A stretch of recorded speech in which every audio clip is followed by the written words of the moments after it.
with two vibrant open access activists from Asia.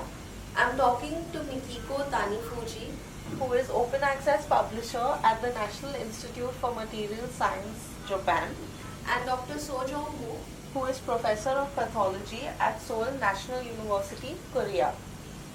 Thank you for being here, Mikiko and Dr. So. Yeah. So to begin with, let's hear your broad views on open access.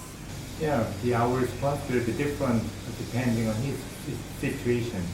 As a professor in university, we very much enjoy easy access scholarly information, but we realize that privilege is very limited to very few people in the world. Right. Professors in university enjoy, but those individuals working in small colleges or small institutions, even in rich country, doesn't have that privilege, and the condition is worse in developing countries. Right.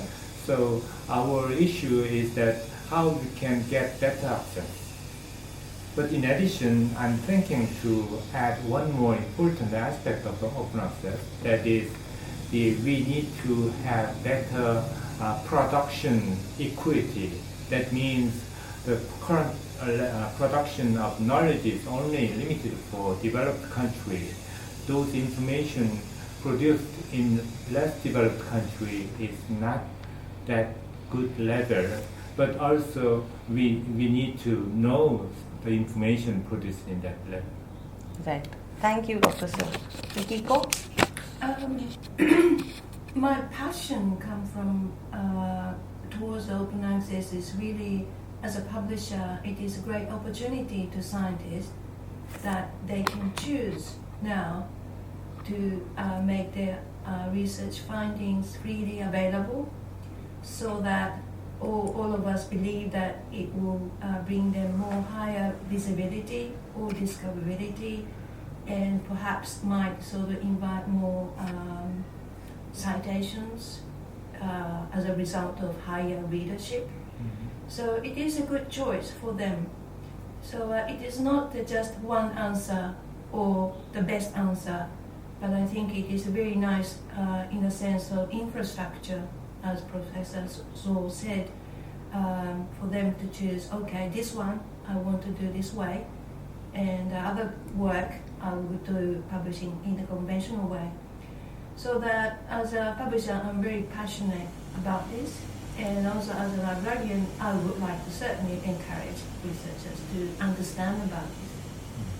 So now let's hear a little bit about the state of open access in your respective countries. So Mikiko, can you tell me how things are in Japan? It depends on the field. For example, physics or chemistry field, they're more understanding towards open access, but perhaps more humanities or literature area may be less understanding, or may have heard about it but never really think about to apply in your daily life. But as a government, fortunately, our government has decided to sort of push towards open science direction based on this concept of open access. So Japan Cabinet Office stated a proposal to a community in March, and I was one of the working group to discuss how to introduce this concept of open access towards open science, and what concerns we understand, but what sort of things that we can encourage. So in a sense that a government is about to ready to start advocacy, and perhaps next year funding body might introduce a level of scheme to the science community. And Dr. So, what about open access in Korea? Yeah, it's not easy to describe the current situation because as Mikiko said, it depends on the subject area. But in general, our country, like Japan, China, have a great influence of Confucian philosophy. That means, what I mean is that we are learn to do knowledge sharing from the young. So open access in philosophy is sharing knowledge, but without enough consideration of financial aspect. So what my understanding on Korean authors on open access, their awareness is good, but in practice it's not that good. Probably their understanding of an open access is a little superficial, and so and this open access is really looks simple, but it's rather complicated issue. And Korean government also follow the international global initiative on open access. So they would like to push on open access, and particularly the medical and health area is a governmental obligation to publish in open access, but the practice is not that accurate. And in Korean Council of Science Editors and Korean Association of Medical Journal Editors, these two organizations is strongly supporting open access initiative.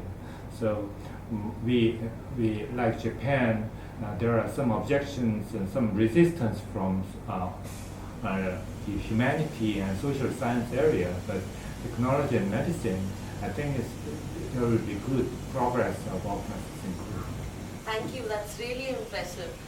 And do you have any advice for researchers who might have misconceptions or trepidations about open access? Usually the professor is very strong on the idea, so it's not easy to persuade them on different idea.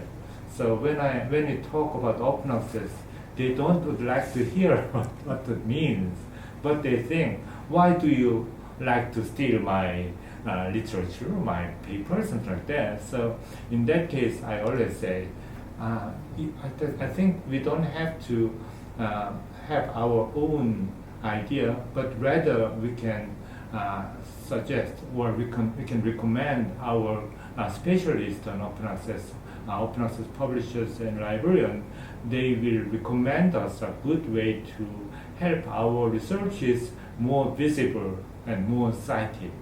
So that particular benefit will be shown by open access publishers. I think we can just follow. We don't have too much concern about your own property. That's what I'm saying. Thank you. I think in a way that scientists can be very flexible. Yeah, I think so. They should better be. I'd like to recommend as a librarian that librarians a very good intermediate role between scientists and publisher. So publishers do appeal a positive part of open access, but librarians could translate that positive part to fit into the reality of the scientists. For example, what benefit they would get, and so what's concern they need to understand in advance. And that kind of day-to-day communication is very important for scientists to understand correctly and share the fact that what's going on in the world or in that subject area, it is very good opportunities. So that's the information to correctly deliver to the scientists is very important, I think. And I really encourage librarians to take that role. That's really interesting. Thank you, Dr. So and Mikiko. It's been fantastic talking to you. The room is a little noisy and dimly lit, but the insights were very valuable. What better time than Open Access Week to have had this beautiful conversation with these lovely open access advocates from Asia, Mikiko Tanefuji and Dr. Sojong Wook. Happy Open Access Week!